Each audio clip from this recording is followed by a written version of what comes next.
This is a old style furnace, 80% York. It's probably around 30, 32 years old. And what we're looking at here is the fan and limit control. They're not used anymore on newer furnaces.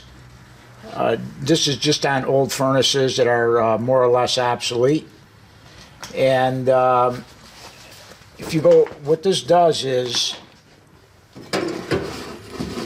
this particular one has a 8-inch insertion. Some are 11-inch, some are 5-inch.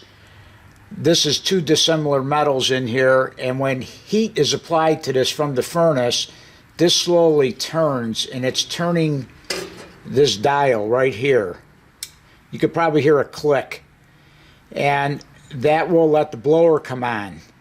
If the blower doesn't come on, like you have a burned out blower motor or burned wire or such, this will keep turning until it reaches 200 degrees and turn the burner off.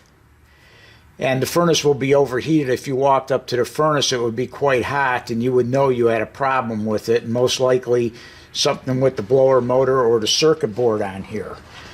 When you're changing one of these, there are tabs in there that you just push in with a screwdriver.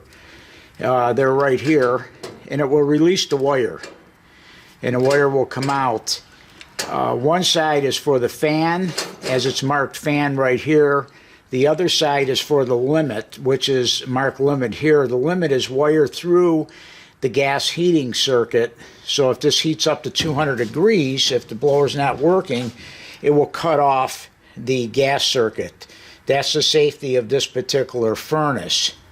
So when you go to, if you were to replace this fan and limit control, there's a tab here in the center. On this particular furnace, I traced the wires back, and these two are low voltage wires. They're 24 volts. This side is 110 volts. This is high voltage. So if you went to change one of these limits, and this was 24 volts, and you did not remove the tab, you would send the high voltage to the low voltage and possibly burn out the transformer. So that's something you have to look at. If you're changing this, and it does have 24 volts on this side and 120 here, this tab in here, you have to stick a needle nose pliers in and bend it off and break it.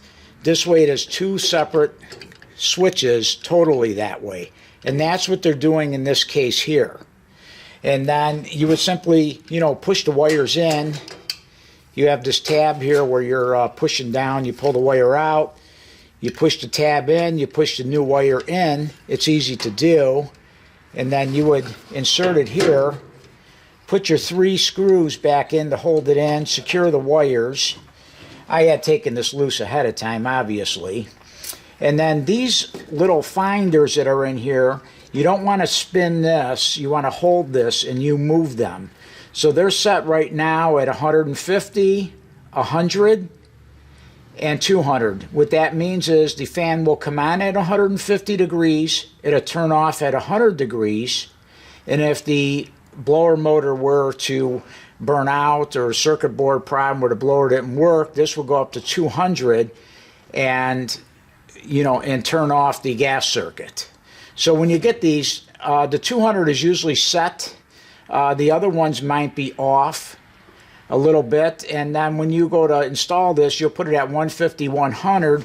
If you notice that the blower is running too long or it doesn't want to turn off, you got to tap the control like that or something, it's getting hung up, then instead of turning it off at 100, maybe turn it off, set it at 110.